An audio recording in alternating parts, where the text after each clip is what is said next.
শরিয়ার পরিভাষা অনুযায়ী আল্লাহ রাসূল সাল্লাল্লাহু আলাইহি ওয়াসাল্লাম বলতেছেন লা আদওয়া ওয়ালা তিয়ারাতা, সোয়াসে বলতে কোনো কিছু নাই, সুলক্ষণ কুলক্ষণ বলতে কোনো কিছু নাই। আর কেউ যদি সুলক্ষণের বিষয়টা আল্লাহ রাসূল স্পষ্ট করে বলতেছেন, আর তিয়ারতু শিরক, কেউ যদি কোনো কিছুকে সুলক্ষণ মনে করে, কুলক্ষণ মনে করে, অশুভ লক্ষণ মনে করে, তাহলে সে যেন শিরক করলো বলে নাউযুবিল্লাহ। আর আপনাদেরকে আমি কোরআন আয়াত শোনাইছি না, ইন্নাল্লাহা লা ইয়াগফিরু আইয়ুশরাকা বিহি ওয়া ইয়াগফিরু মা দুনা যালিক। দেখেন কত ভয়ঙ্কর কথা। আল্লাহ বলতেছেন শিরক ছাড়া আমি আল্লাহ সব গুনাহ ক্ষমা করে দিতে পারি, একমাত্র ক্ষমা করব না কি? শিরক। আর রাসূল সাল্লাল্লাহু আলাইহি সাল্লাম বলতেছেন সুলক্ষণ কুলক্ষণ অশুভ লক্ষণ শুভ লক্ষণ কেউ যদি মনে করে, তাহলে সে যেন শিরক করলো। কেউ যদি শিরক করে সে কি হয়ে যায়? মুশরিক। যে শিরক করে তাকে কি বলে? মুশরিক। আর মুশরিকের ব্যাপারে শরিয়ার বিধান হলো সে চিরস্থায়ী জাহান্নামে খালিদিনা ফিহা আবাদা। চিন্তা করে দেখেন।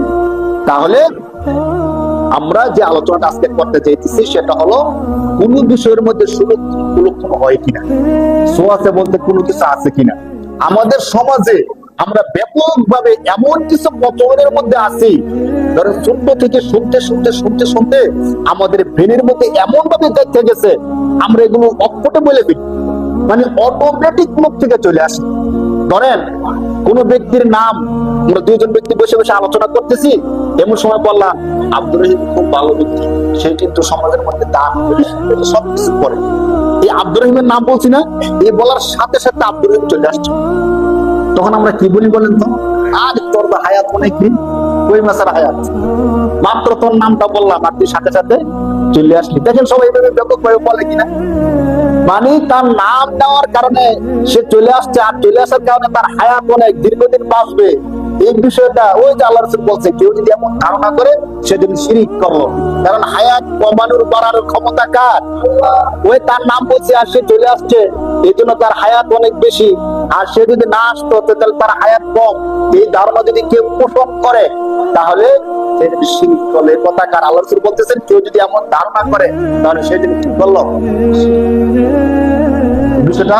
অথচ আমাদের আঞ্চলিক এলাকা সহ প্রায় সমাজের মধ্যে আমরা ব্যাপকভাবে এটা বলি, স্বাভাবিকভাবে কথা বলছি, কেউ আসলে আমরা এইভাবে বলে ফেলি, তেমন কোন খারাপ কিছু মনেও করি না। কিন্তু মনে করি আরে ভাই আমি যখন চুরি করতেছি, আমি যখন জিনা করতেছি, আমি যখন সুদ খাইতেছি, আমি জানি এটা অপরাধ, জানি কিনা ভাই? তো আমি কোন না কোন একদিন হলে তওবা করব। বিষয়টার গভীরতাটা একটু বুঝেন। মানে চুরি করছি, জিনা করছি, ডাকাতি করছি, আমি জানি এটা অপরাধ, কোন না কোন একদিন তওবা করার নিয়ত করে রাখি কিন্তু সবাই মুসলমান। কিন্তু এই যে কথাটা বললাম যে তোর তো অনেক হায়াত রে, মাত্র তোর নাম নিলাম আর তুই চলে আসলি, এই বিষয়টা যে অপরাধ আমরা কি বুঝি বা কেউ খেয়াল করি? বিষয়টা খেয়াল করে না কিন্তু বলে ফেলি। তাহলে এই বিষয়টা যে অপরাধ শিরকের পর্যায়ে চলে গেছে আমি বুঝি না, না বুঝার কারণে আমি তওবাও করি না। তো তওবা না করে যদি মারা যায় আমার অবস্থা এই গুরুতর একটা অপরাধ আমার হয়ে গেছে। প্রথমত আমি বুঝি নাই, না বুঝার কারণে আমি তওবা করি নাই। তওবা না করে যদি আমি মারা যাই আমার অবস্থাটা কি হবে? এই জন্য সমাজে ব্যাপকভাবে প্রচলিত যে কুসংস্কার গুলো আছে, আসুন আমরা আজকে এই কুসংস্কার গুলো সম্পর্কে একটু ধারণা নিই। যদি আমরা পূর্বে এমন করে থাকি, এগুলো আজ থেকে বাদ দিয়ে দিব, বাড়িতে গিয়ে বলবো যে না আমরা এগুলো আর করবো না। কার মুখে যদি শুনি আমরা সাথে সাথে বলে দিই যে না ভাই শরিয়া এটাকে সমর্থন করে না। হায়াত মউতের মালিক একমাত্র কে? আল্লাহ ছাড়া আর কেউ হায়াত মউত দিতে, ওই যে আয়াতটা শুনতে বললাম কুল্লাই ইউসিবানা ইল্লা মা কাতাবাল্লাহু লানা, এক আয়াতের মধ্যে আল্লাহ সব বুঝাই দিয়েছেন। শোনো, আল্লাহ তোমার জন্য যা নির্ধারণ করছে একমাত্র ওই বিষয়টাই তোমার উপর আসবে, তাছাড়া কোন জিনিস তোমাকে কিছুতেই স্পর্শ করতে পারবে না। দেখেন যখন আমাদের দোকানদার ভাইরা সকালবেলা দোকান খুলে, দোকান খোলার পরে কোন একজন কাস্টমার আসলো তার থেকে মাল নেওয়ার জন্য, এখন মাল নেওয়ার জন্য যখন আসে মাল দিল, দেওয়ার পরে বললো যে আজকে টাকা নেই আরেকদিন টাকা দেব। তখন দোকানদার ভাই তাকে মাল দেয়? মাল দেয় না। মাল স্বাভাবিক কথা বলতেছি আর কি, মাল দেয় না। ওই মিয়া এমন অলক্ষণ না, এমন সকাল সকাল দোকানটা খুললাম আর তুমি এখন আসলে আমার থেকে বাকি নেওয়ার জন্য, আজকে আমার সারা দিন শেষ। তোমাকে যদি এখন আমি বাকি দেই তাহলে আমার যাত্রা খারাপ হবে, আমার যাত্রা কি হবে? এই ধারণা করলে কিন্তু যদি কেউ বিশ্বাস থেকে এমনটা বলে তাহলে শিরক হবে। কারণ যাত্রা ভালো করা খারাপ করা কার ক্ষমতা? একটু খেয়াল করেন আজকে আলোচনাটা। তাহলে দোকানদার ভাই এই কাজটা করে না, বাকি দেয় না, বা তোমাকে এখন বাকি দেবো, সারাদিন আমার বাকি দিতেই। যদি আপনারা বিশ্বাস না করেন, আজকের দিন কোনো একদিন সকালে বাকি দিয়ে দেখি সারাদিন বাকি দিতে হয় কিনা। দিতে হয়। যার টাকা নেই সে বাকি নিবে, আর যার টাকা আছে সে নগদ নিবে। কিন্তু আমাদের দেশে এত ব্যাপক হয়ে গেছে, সকালবেলা বাকি দিবে না। আবার বলবে সকালবেলা কাস্টমার ফিরে দিলে এটা আরো বড় অমঙ্গল, যে সকাল সকালে কাস্টমার একটা কি করতে হয়েছে, ফিরে দিতে হয়েছে। মানে ওই কাস্টমারের উপর দোকানদার এত বেশি রাগ করে যে তুমি আমার জন্য অলক্ষণ হয়ে আসছো, কারণ সকালে আসতে তোমাকে ফিরে দিতে হয়েছে, আর তোমাকে যদি আমি বাকি দিই তো সারাদিন আমার খারাপ যাবে। বলেন নাউজুবিল্লাহ। এই ধারণাটা সম্পূর্ণ মিথ্যা এবং অমূলক একটা কুসংস্কার ধারণা। আমরা এই ধারণা থেকে বিরত থাকবো। দোকানদাররাও এই ধারণা শুধু দোকানদাররা করে এমন না, আমরা যারা কাস্টমার আছে আমরাও মনে করি যে সকাল সকাল প্রথম কাস্টমার বাকি নিলে যাত্রা অমঙ্গল হয় এবং সারাদিন দোকানের মধ্যে বেচা কিনা কম হয়, বাকি যায়। তাহলে কেউ যদি এমন ধারণা করে হাদিস অনুযায়ী, সেটা হবে শিরক। সেটা কি হবে ভাই? শিরক। আজকে থেকে আমরা এই ধারণা করবো না। কেউ এ কথা বলে সাথে সাথে থেকে আমরা বলে দেবো। অথচ দোকানদার কেউ কি জানে যে আমি শিরক করতেছি? যখন দোকানদারি কাজটা করতেছে কাস্টমার, তখন কি মনে করে আমি শিরক করি? মনে করে আমি আমার দোকানের উন্নতির জন্য কাজটা করতেছি। সে জীবনে তওবা করবে না ভাই। শিরিক যদি হয়ে যায় সাথে সাথে তওবা করতে হয়। তওবা করলে আল্লাহ ক্ষমা করে দিবেন।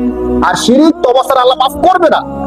আল্লাহ বলছেন অন্যান্য গুনাহ তওবা না করলে মাফ করে দেব, আমি আল্লাহ দয়া হইলে। কিন্তু শিরিক একমাত্র গুনাহ, তওবা না করলে আমি আল্লাহ, তাহলে এটা তো শিরিক হয়ে গেছে। কারণ যাত্রা মঙ্গল অমঙ্গল ক্ষমতা কার? কাস্টমার বাকি নগদের উপর যাত্রা মঙ্গল অমঙ্গল। ইসলামের শরীয়তে যাত্রা বলতে কিছু নাই। হিন্দুদের সংস্কৃতি থেকে আমাদের এখানে আসছে। তাহলে আজকে থেকে আমরা এই বিষয়টা সতর্ক থাকবো। প্রথম যে বিষয়টা বললাম, নাম নিলে হায়াত বেড়ে যায়, সাথে সাথে চলে আসলে খেয়াল করেন একটু।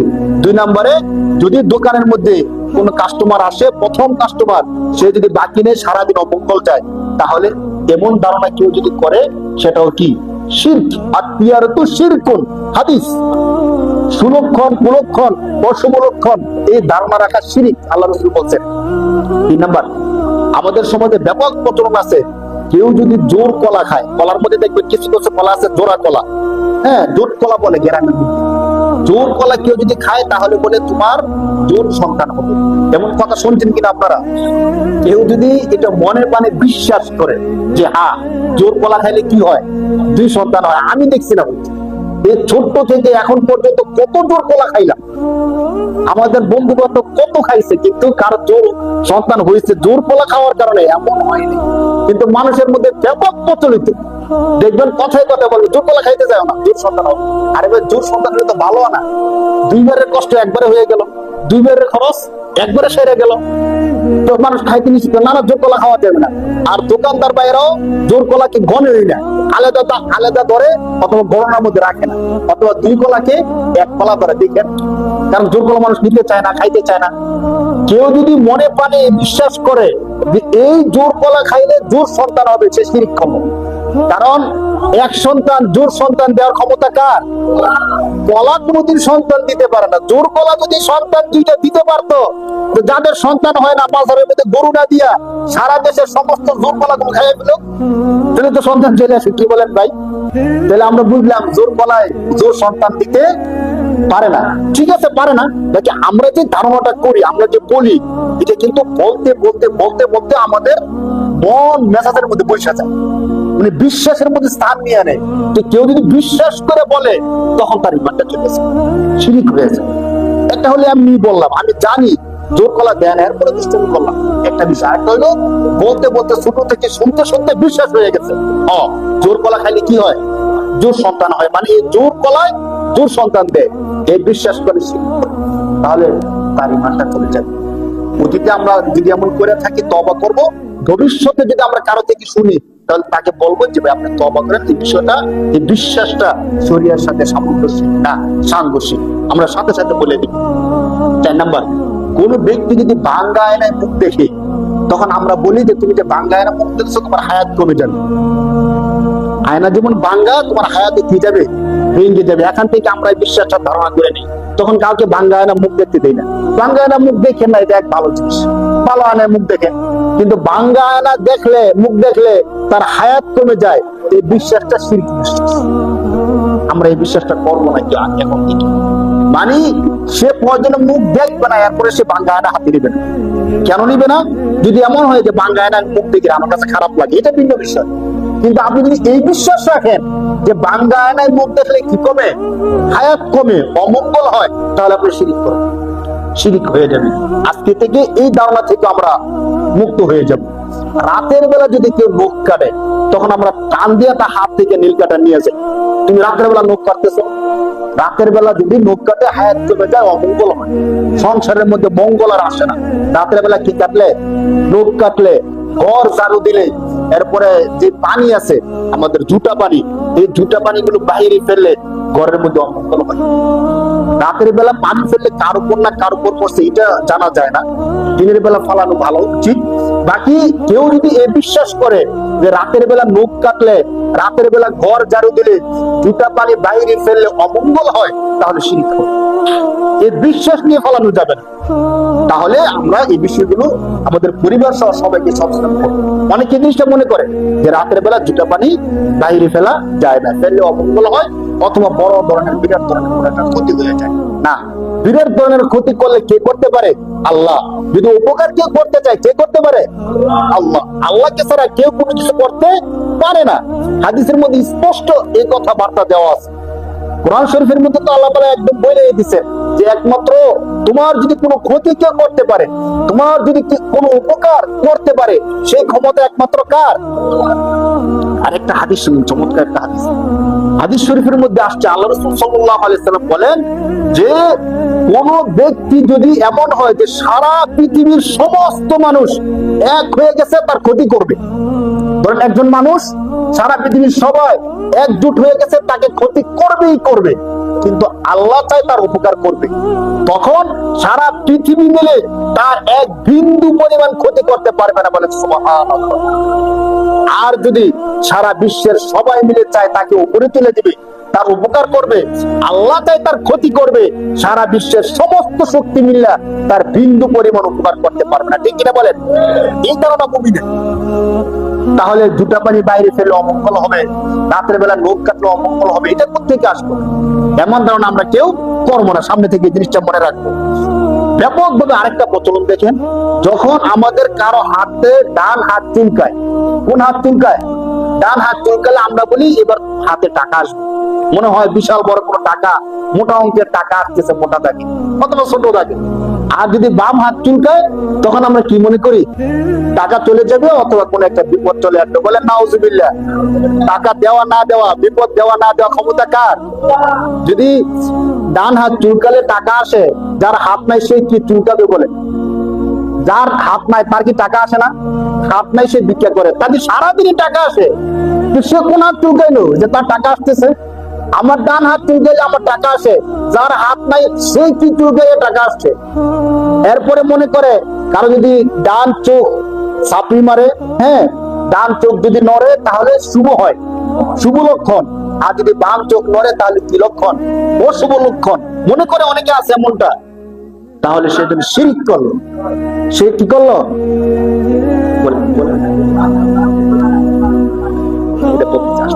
তাহলে কেউ যদি এমনটা মনে করে, খেয়াল করেন এটা কিন্তু ব্যাপক প্রচলন। ডান হাত চুলকালে টাকা আসে, বাম হাত চুলকালে টাকা চলে যায়। ডান চোখ পড়লে শুভ লক্ষণ, বাম চোখ পড়লে অশুভ লক্ষণ, এটা ব্যাপক প্রচলন। কেউ যদি এমনটা, আমি কেন আলোচনা করতেছি, সাধারণ ধারণা হলে তো ভিন্ন কথা, কিন্তু ছোট থেকে আমরা এগুলো শুনতে শুনতে বলতে বলতে এমন অভ্যস্ত, এগুলোর উপর বিশ্বাস হয়ে গেছে। এখন টাকা আল্লাহ দেয় না, টাকা কে দেয়? ডান হাত চুলকালে দেয়, এমন বিশ্বাসটা হয়ে যেতেছে এখন। এই বিশ্বাস যদি কেউ করে, সুলক্ষণ কুলক্ষণ, ডান চোখ লড়লে সুলক্ষণ, হাদিসের মধ্যে বলতেছেন কেউ যদি এগুলো সুলক্ষণ কুলক্ষণ বলে, তাহলে সে যদি শিরক করলো। কি করলো? আজকে থেকে আমরা এগুলো ব্যাপকভাবে পরিহার করব। রাতের বেলা কয়েকটা বিষয় আছে। রাতের বেলা গাছের পাতা ছিঁড়তে নেই। গাছের পাতা ছিঁড়লে কি হয়? ক্ষতি হয়। এরপর রাতের বেলা কাউকে কোনো কিছু ধার দিতে নেই, রাতের বেলা সুই ইত্যাদি কাউকে ধার দিতে নেই। এই যে বিষয়গুলো দিলে কি হয়? ক্ষতি হয়। দিলে কি হয় ভাই? আরে পাতা রাতের বেলা ছিললে যেমন ক্ষতি, দিনের বেলা ছিললেও কি ক্ষতি। কারণ প্রতিটা আমাদের যেমন জীবন আছে, গাছেরও কি আছে? অপ্রয়োজনে কোন গাছের পাতা ছিঁড়ে ডাল কাটা কোনো জায়েজ নাই। প্রয়োজনে যেমন দিনের বেলা ছিঁড়তে পারেন, রাতের বেলা কি করতে পারবেন? রাতের বেলা তো পাতা দরকার হলে কোন না এখন ছিঁড়ে যাবে না, কারণ রাতের বেলা গাছের পাতা ছিঁড়া যায় না। প্রয়োজনে রাতেও ছিঁড়া যায়, দিনেও ছিঁড়া যায়। অপ্রয়োজনে দিনের বেলাও ছিঁড়া যায় না, রাতের বেলাও ছিঁড়া যায় না। ধার দেওয়া, দিনের বেলা যেমন ধার দেওয়া যায়, রাতের বেলা কি দেওয়া যায়? ধার দেওয়া যায়। কিন্তু আমাদের মাদের মধ্যে প্রচলনটা বেশি আছে। রাতের বেলা কেউ যদি চুন ধার আনতে যায়, অথবা লবণ ধার আনতে যায়, অথবা সুই ধার আনতে যায়, কোনানে এখন দেওয়া যাবে না। কেন দেওয়া যাবে না? এটা অমঙ্গল। অথচ মঙ্গল অমঙ্গলের মালিক কে? হিন্দুদের অনেকগুলো দেবতা। আপনারা জানেন তাদের একটা দেবতা আছে, যে দেবতার 10 হাত। কয় হাত? 10 হাত। তো 10 হাত কেন? আমি এর মধ্যে চার্জে দেখলাম তারা 10 হাত এই জন্য যে 10 হাত দিয়ে 10 দিকের বিপদ আপদ রক্ষা করে। বলেন নাউজুবিল্লাহ। আমাদের কেমন ধারণা আছে নাকি? বলে আমাদের একমাত্র আল্লাহ, যিনি 10 দিকের না, শুধু আরো যদি কোনো দিক থাকে ওই দিকের বিপদ গুলো আল্লাহ সারায়, এক আল্লাহ সারায়। এমন ধারণাগুলো আমরা করব না। তাহলে ব্যাপকভাবে প্রচলিত যে ধারণাগুলো আছে ওই ধারণাগুলো আমরা বলতেছি। দেখেন আরেকটা ব্যাপক প্রচলন, খাবারের সময় যদি আমাদের কারো হাতে চলে আসে অথবা খাবার গলার মধ্যে আটকে যায়, তখন আমরা সাথে সাথে বলি কে যেন আমার নামটা নিতেছে, কে যেন তোমার নামটা মুখে নিছে না। তখন হাতে এসে মরার অবস্থা, তখন বলে যে কে যেন আমার নামটা নিল, কে যেন আমার নামটা মনে আনলো। এই ধারণা করা এটা একটা শিরকি আকীদা। এমন ধারণা আমরা করব না। কে ধারণা করছে না করছে এটা তার বিষয়। কেন হয়েছে? এটা আল্লাহ করছে। আমার খাবার আটকে গেছে, কেন আটকে গেছে? আল্লাহ আটকেছে। কে আটকেছে বলেন? খাবারের মধ্যে সতর্ক থাকে। আমরা যদি দোয়া পড়ে বিসমিল্লাহি ওয়া আলা বারাকাতিল্লাহ, দোয়াগুলো পরে আল্লাহর নাম নিয়ে খাবার খাই, আল্লাহ তাআলা হেফাজত করে। কিন্তু মারাত্মক একটা ধারণা আপনাদেরকে বলি, কারো গলায় যদি কাঁটা আটকে যায়, কারো গলা যদি কি আটকে যায়? কাঁটা আটকে যায়, তখন আমরা হয়তো দোয়া পড়তে পারি, আল্লাহর কাছে দোয়া করতে পারি, ডাক্তারের শরণাপন্ন হইতে পারি। এমন না করে আমরা ছোটবেলা দেখছি, তখন বলে কি তুমি বিড়ালের পায়ে ধরে ক্ষমা চাও, তোমার কাঁটা সরে যাবে। বলে নাউজুবিল্লাহ। মানে মূর্খ কথা কাকে বলে দেখেন। এমন আপনারা দেখছেন কিনা বিড়ালের পায়ে ধরে ক্ষমা চায়? একজন আমাকে বলছে যে সে তো রাজি না বিড়ালের পায়ে ধরে ক্ষমা চাইতে, কিন্তু পরিবারের সবাই বলতেছে যে বিড়ালের পায়ে ধরে ক্ষমা চাইতে হবে। বিড়াল পাইবে কই? তো দূর থেকে একটা বিড়াল ধরে আনছে, 2-3 জনে মিলে যখন বিড়ালটা ধরে আনছে, বিড়াল তো মনে করছে আমরা মেরে ফেলবো। কিন্তু বিড়ালকে ধরে আনছে বিড়ালের পায়ে ধরে কি করার জন্য? মাপ চাওয়ার জন্য। এখন বিড়ালকে যখন 2 দিন ধরে রাখছে আর সে বিড়ালের পায়ে ধরছে মাপ চাইবে, বিড়াল আশ্রয়া তার হাতের যে চামড়া আছে চামড়াগুলো খসায় দিচ্ছে। চামড়া খসা যাক, এরপর বিড়ালের কাছে কি চাইতে হবে? মাপ চাইতে হবে। বলেন নাউজুবিল্লাহ। কেন মাপ চাইতে হবে? তাদের ধারণা হলো কাঁটা হলো বিড়ালের অধিকার। কাঁটা কার অধিকার? বিড়ালের। তারা বলে আর কি, এখন তুমি যেহেতু বিড়ালের অধিকার নষ্ট করছো, তো বিড়াল বদলা দিচ্ছে, তোমার গলার মধ্যে কি টেকছে? কাঁটা টেকছে। এখন তুমি বিড়ালের পায়ে ধরে মাপ চাও, এখন তোমার কাঁটা সরে যাবে। বলেন নাউজুবিল্লাহ। এই ধারণা আমাদের সমাজের মধ্যে বা আঞ্চলিক এলাকার মধ্যে ব্যাপকভাবে প্রচলন আছে। কাঁটা গলার মধ্যে বেঁধে বিড়ালের পায়ে পরে কি চাওয়া? ক্ষমা চাওয়া। আমরা এই কাজটা কখনোই করবো না। সম্পূর্ণ একটা ভ্রান্ত এবং একটা কুসংস্কার। যখন চন্দ্রগ্রহণ সূর্যগ্রহণ হয়, হাদিসে এই ব্যাপারে সুস্পষ্ট কথা আছে যে চন্দ্রগ্রহণ সূর্যগ্রহণ এটা আল্লাহর একটা নিদর্শন। যখন এমনটা হতো, আল্লাহ রাসূল নামাজে দাঁড়ায় যেতেন এবং সবাইকে বলতেন তোমরা ইস্তেগফার করো, নামাজ পড়ো। কিন্তু আমাদের সমাজে যখন এমনটা শুরু হয়, তখন যারা গর্ভবতী মায়েরা আছে তাদেরকে বলে দেওয়া হয় সাবধান, যতক্ষণ চন্দ্রগ্রহণ সূর্যগ্রহণ থাকবে ততক্ষণ ঘর থেকে বের হবে না, ততক্ষণ কোনো খাবার খাবে না। এই ধারণাগুলো সম্পূর্ণ কুসংস্কার, হিন্দুয়ানি পথ। এই ধারণাগুলো বিশ্বাস করা ইমানের সাথে সাংঘর্ষিক হয়ে যায়। কেন? মনে করে কি তখন কোনো কিছু খাইলে সন্তানের অমঙ্গল হয়, সন্তান বিকলাঙ্গ হয়, ঘর থেকে বের হলে সন্তান বিকলাঙ্গ হয়, সন্তানের ক্ষতি হয়। অথচ সন্তানের লাভ করা, ক্ষতি করার ক্ষমতা কার? কিন্তু সে মনে করতেছে ওই সূর্যগ্রহণের ক্ষমতা। মনে হয়ে যেতেছে না? বলতে বলতে শুনতে শুনতে তো এটা বিশ্বাস হয়ে যায়। দেখবেন গর্ভবতী মাদেরকে ঘর থেকে বের হতে দেয় না, তখন কোনো কিছু খাইতে দেয় না, শুইতে দেয় না, এক জায়গার মধ্যে এক দিনে বসে থাকতে হয়। তখন নড়াচড়া করলে তখন সন্তান বিকলাঙ্গ হয়, সন্তান অপূর্ণ হয়, এই হয় সেই হয়। অথচ সন্তানের কোনো ভালো ক্ষতি একমাত্র কে করতে পারে? এই এই ধারণা আমরা কেউ করবো না। হাদিসের মধ্যে আসছে আত্মীয়ারত শিরকুন, কেউ যদি সুলক্ষণ কুলক্ষণ অলক্ষণ এই বিশ্বাস থেকে এগুলো করে তাহলে সেই জন্য শিরিক করলো। আর আল্লাহ সমস্ত গুনাহ ক্ষমা করেন, একমাত্র শিরিকের গুনাহ ক্ষমা করেন না। কেন? আল্লাহ তাআলা কোরআনের মধ্যে স্পষ্ট বলছেন, লা ইউসিবানা ইল্লা মা কাতাবাল্লাহু লানা, আল্লাহ তোমাদেরকে যা নির্ধারণ করে রেখেছেন তাই তোমাদের হবে। চন্দ্রগ্রহণ সূর্যগ্রহণ তোমাদের কোনো লাভও করতে পারবে না, তোমাদের কারো কোনো ক্ষতিও করতে পারে না। আরেকটা ভ্রান্ত বিশ্বাস দেখি, এটা আমার মনে হয় 90-100%-এর মধ্যে 95% লোক এই কাজটা করে। যখন ছোট্ট বাচ্চাদেরকে বেড়াতে নিয়ে যায় বা বাহিরে নিয়ে যায়, তখন সাজানো শেষ হওয়ার পরে কপালের মধ্যে একটা কালো টিপ দিয়ে দেয়। কি দিয়ে দেয় ভাই? কালো টিপ। আপনারা দেখছেন কেউ ওটা করে? আমি দেখছি। এই কাজটা কেন করেন জিজ্ঞেস করেন তো বলবে যে তাকে তো সুন্দর করে সাজাইছি, এখন মানুষ নজর লাগাই দিবে। কালো একটা টিপ দিয়ে দিলাম যাতে করে তার নজরটা সুন্দরের মধ্যে না গিয়া ওই কালো যে টিপ দিছি কালোর মধ্যে পড়ে, তখন তার নজর লাগবে না। বলে নাউজুবিল্লাহ। মানে কালো টিপ মানুষকে নজর থেকে, বদ নজর থেকে বাঁচাইতে পারে এমন বিশ্বাস করা শিরক। আজ থেকে কাজটা কি করবেন না। যদি মনে করেন নজর, হাদিসের মধ্যে আসছে আল আইনু হাক্কুন, বদ নজর সত্য। বদ নজর কি? বদ নজর যে লাগে, মানুষের নজরে যে ক্ষতি হয়, এটা সত্য। হাদিসের মধ্যে স্পষ্ট আসছে। কি আমল করতে হবে ওইটাও আসছে। বাকি টিপ দিলে, কপালের মধ্যে টিপ দিলে বদ নজর লাগবে না, এই বিশ্বাস করলে কি সমস্যা? তখন মনে হবে কি বদ নজর থেকে আল্লাহ বাঁচায় না, কে বাঁচায়? কালো টিপ বাঁচায়। বাচ্চাকে বদ নজর থেকে বাঁচাইলো কে? ওই কালো টিপটায়। তখন তার ধারণা হয়ে যায়, যার কারণে সে আল্লাহ মনে করে না, কালো টিপের কথা মনে করে, এই জন্য শিরিক হয়ে যায়। শুধু কালো টিপ না, আরো কিছু দেখছেন কিনা, ট্রাকের পিছনে জুতা ঝুলায় রাখে, এবং যে গাছগুলো ফল দেয়, ভালো ফল দেয়, ওই গাছের মধ্যে জুতা, এবং কেমন জুতা জানেন? সিরা জুতা ঝুলায় দেয়। কি জুতা ভাই? বালা জুতা ঝুলায় না ভাই। জুতা ঝুলাইছেন কেন? আমার এই ফলের মধ্যে কেউ নজর দিবে, নজর যে লাগাবে, তার গালে সিরা জুতা। বলেন না? আরে ভাই, জুতা যদি মানুষের নজর থেকে বাঁচাইতে পারতো, তারা কত মানুষ যে সুন্দরী মেয়েরা আছে, কত সুন্দরী বাচ্চারা আছে, তাদের বলা জুতা ঝুলাইতে জুতার কোন ক্ষমতা আছে ভাই? বলেন, জুতার কোন ক্ষমতা আছে? নাই। আপনি গাছের মধ্যে জুতা ঝুলাই দিচ্ছেন, গাছের তো মুখ নাই। মুখ থাকলে বলতো আমার উপর জুতা না ঝুলাই তোর উপর ঝুলা। আমি কি দোষ করছি তুই আমার উপর সিরা জুতা ঝুলাই দিছ? দেখি গাছের দোষ? যে নজর লাগে তার দোষ। পারলে যে নজর লাগাচ্ছে তার গলা দিয়ে সিরা জুতা ঝুলাই দেন। বাকি আলোচনা হলো জুতা ঝুলাইলে নজর লাগে না, এই ধারণা করা শিরক। এই ধারণা করা কি ভাই? নজর থেকে হেফাজতের ক্ষমতা কার? কিন্তু সিরা জুতা, ভাঙ্গা হাড়ি, ওই হাড়ি আছে মাটির হাড়ি, মাটির হাড়ির মুখ যেটা, ওইটা কি দিয়ে লাগায় রাখে আমাদের? গরুর হাড়, গরুর দাঁত ইত্যাদি নিয়ে লাগায় রাখে। এর মানে কি ভাই? জুতাটা বাড়িয়ে দিবেন তো গরুর হাড়টা করবেন কি? এই ধারণা ব্যাপকভাবে আমাদের সমাজের মধ্যে আছে। গলার মধ্যে জুতা ঝুলাই দেয়।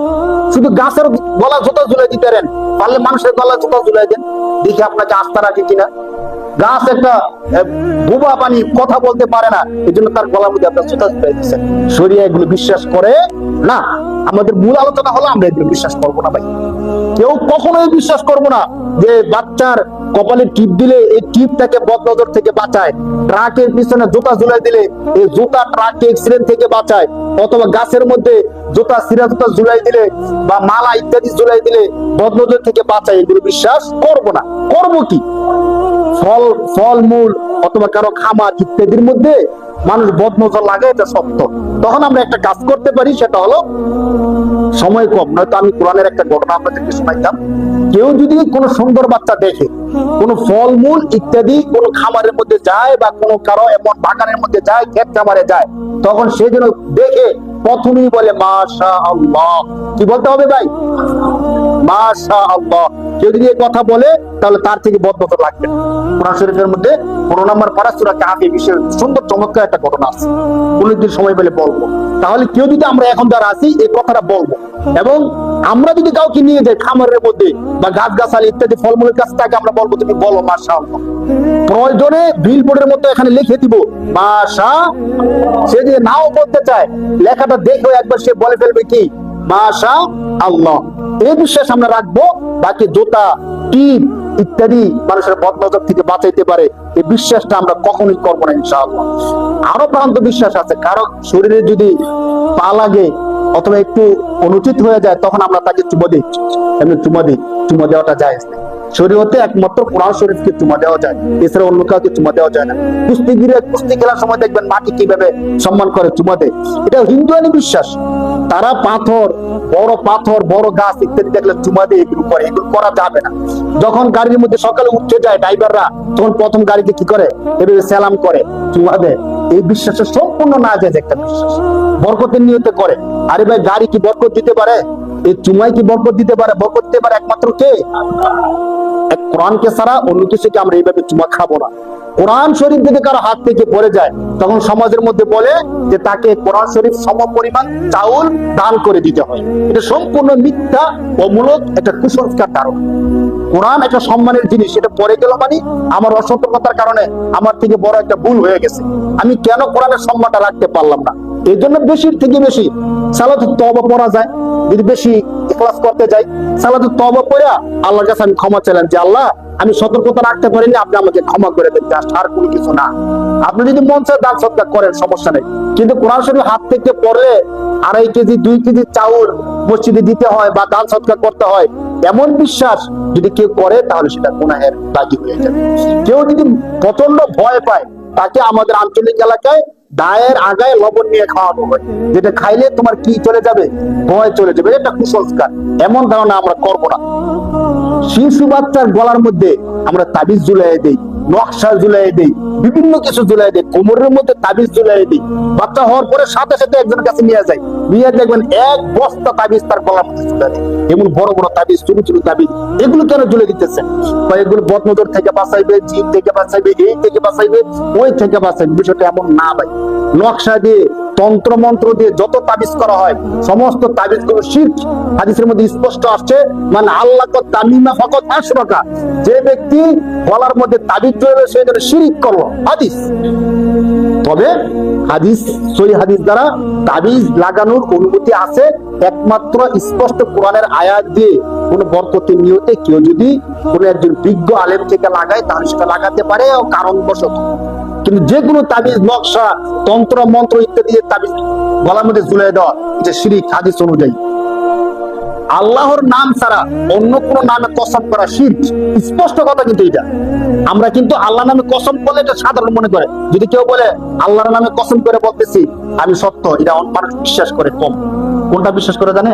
যদি আমার মরা মার নামে কসম করে কইতেছি, যে খাটের উপর বসে, বা আমি মরা খাটের উপর বসে বলতেছি, তোর মাথার মধ্যে হাত রেখে বলতেছি, আমার বাবার নামে কসম করে বলতেছি, এ মুখের নামে কসম করে বলতেছি, আল্লাহর নাম ছাড়া অন্য কোন নামে যদি কেউ কসম করে, সাথে সাথে সে শিরক করবে।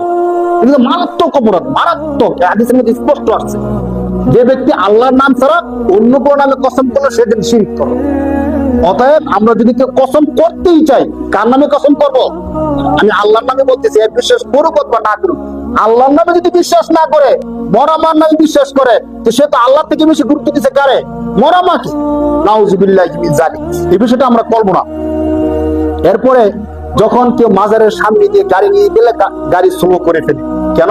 বা মাজারের মধ্যে বাবা শুয়ে রয়েছে, ওই মাজারের বাবার সম্মানে আমি গাড়িটা স্লো করে ফেললাম। যদি দ্রুত চালাও কি হইব? বাবা কষ্ট পাবে, বাবা রাগ করবে, গাড়ি উল্টে দিবি। আরে বাবা তো কবরের মধ্যে আছে, ওখান থেকে যদি তোমার গাড়ি উল্টে দেয়, লাভ করলো না ক্ষতি করলো? যে ক্ষতি করে দেয় কেমন জিনিস? অনেক সময় আমার দরকার পড়ে তাড়াতাড়ি যাওয়া, না মাজার দেখলে এভাবে দেখবেন সালাম করে ড্রাইভাররা অনেকে আছে, এমন করে মাথার চুম্বন খায়। মানে বাবার একটা সম্মান করে আমি চাইতেছি আমার অ্যাক্সিডেন্ট না হয়। অ্যাক্সিডেন্ট দেওয়ার ক্ষমতা কি বাবার না আল্লাহর? এই বিশ্বাসটা আমরা ড্রাইভার ভাই যারা আছে, এই বিশ্বাসটা আমরা কেউ করবো না। এরপরে বরকতের নিয়তে বাবা মা আত্মীয় স্বজন ছেলে ইত্যাদির ছবি ঘরের মধ্যে টানায় রাখে। হাদিসের মধ্যে স্পষ্ট হাদিস আসছে, কোন ঘরের মধ্যে যদি জীবন্ত ছবি থাকে, সেই ঘরে রহমতের ফেরেশতা প্রবেশ করে না। বাবা মা মারা গেছে, তারা তো কোনো অপরাধ করে নাই, কিন্তু আপনি তাদের ছবি ঘরের মধ্যে রেখে অপরাধ করতেছেন, তাদের কবরে আযাব দিতেছে। এই জন্য আজকে আলোচনা শেষ করে যারা বাড়িতে যাইবেন, ঘরের মধ্যে যত ছবি আছে, পুতুল আছে, সবগুলো ছবি নামায় ফেলবেন। যদি আপনার একান্ত রাখতেই মন চায়, আপনি কোন কাপড়ের নিচে অথবা তোষকের নিচে বা কোথাও ডয়ারের মধ্যে আপনি লুকায় রাখেন। সরাসরি টানায় রাখা, সরাসরি লাগায় রাখা সম্পূর্ণ কবিরা গুনাহ, মারাত্মক কবিরা গুনাহ হবে, জাহান্নামে যাওয়ার কারণ হবে। আমরা এই কাজগুলোকে করব না। ব্যাপকভাবে যে কাজগুলো আমাদেরকে শিরকের দিকে নিয়ে যায়, ওই কাজগুলো থেকে আমরা সবাই বিরত থাকার চেষ্টা করব ইনশাআল্লাহ। কারণ আল্লাহ তাআলা কোরআন শরীফের মধ্যে স্পষ্ট বলছে, আয়াতটা বলে শেষ করে দেই, কুল্লা ইউসিবানা ইল্লা মা কাতাবাল্লাহু লানা।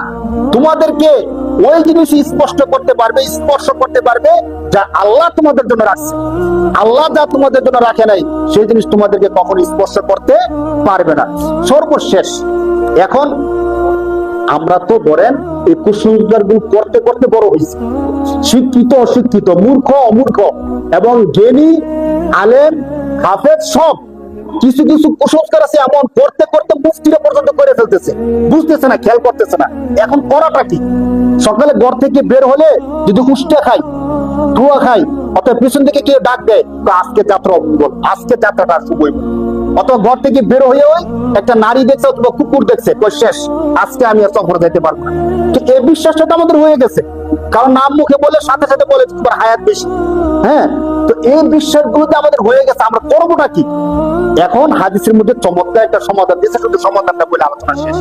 হাদিসের মধ্যে আসছে, যদি তোমরা কোনো কুসংস্কার এই সমস্ত জিনিস তোমাদের ব্রেনের মধ্যে চলে আসে যে এই কারণে আমার ক্ষতি হবে, আজকে দোকানে কাস্টমার আসবে না, তখন তুমি একটা দোয়া পড়বে। দোয়াটা কি? সুন্দর একটা চমৎকার দোয়া, আপনারা সবাই শিক্ষা নেবেন। দোয়াটা হলো, আল্লাহুম্মা লা খায়রা ইল্লা খায়রুকা ওয়ালা তায়রা ইল্লা তায়রুকা ওয়ালা ইলাহা গায়রুক। আপনারা আমার সাথে একবার বলেন, আল্লাহুম্মা লা খায়রা ওয়ালা খায়রুকা ওয়ালা তায়রা ইল্লা তায়রুকা ওয়ালা ইলাহা গায়রুকা। যদি কারো এমন মনে হয় যে নজর লাগবে বা বেরোলে অশুভ হবে, এই হবে সেই হবে, এগুলো তো শুরু থেকে অভ্যস্ত তো হয়ে যাবে, মনে চলে আসবে, দেখবেন মনে চলে আসলে সাথে সাথে এই দোয়াটা পড়বে। কি চমৎকার অর্থ দেখেন, আল্লাহুম্মা লা খায়রা ইল্লা খায়রুকা, হে আল্লাহ যত কল্যাণ আছে আপনার কল্যাণ ছাড়া আর কোনো কল্যাণ নাই, আপনার ছাড়া অন্য থেকে কোনো কল্যাণ হতে পারে না। ওয়ালা তায়রা ইল্লা তায়রুকা, আপনাকে ছাড়া অন্য কোথাও থেকে কোনো অকল্যাণ অশুভ লক্ষণ হতে পারে না। ওয়ালা ইলাহা গায়রুকা, আর আপনি ছাড়া কোনো ইলাহ নাই। এই দোয়াটা আমরা সবাই মুখস্থ করে নেব। যখন এমন কিছু মনে হবে, এমন কেউ কিছু বলবে, সাথে সাথে আমরা এই দোয়াটা পড়বো, আল্লাহুম্মা লা খায়রা ইল্লা খায়রুকা ওয়ালা তায়রা ইল্লা তায়রুকা ওয়ালা ইলাহা গায়রুকা। আল্লাহ তাআলা আমাদের সবাইকে বুঝার তৌফিক দান করুন বলে